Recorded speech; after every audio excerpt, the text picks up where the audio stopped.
Hey everyone, so looks like Polygon Mumbai's test network just got deprecated today, April 13th. I just discovered it as I was about to record another Ethernet tutorial.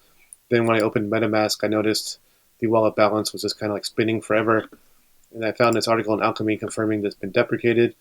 So to migrate over and just add the new recommended testnet Amoy to your Metamask, you'll just go to this Polygon Support page.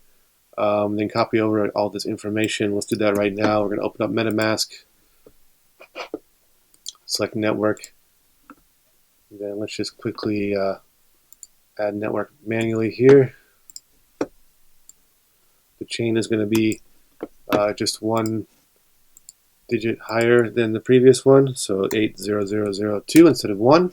And then token should still be Matic. And then let's go ahead and add the Blockchain Explorer as well, even though it's optional. And network acts successfully. Switched on over. You can see the balance is no longer circling forever, and I have zero Matic.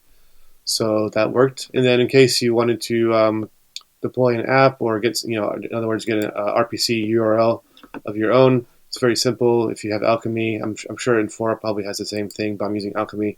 You would just go here, choose Polygon proof of stake, and they already have the Amoy test network as one of the options. So you can also get your own RPC URL here as well. And that's all for this one. Thank you.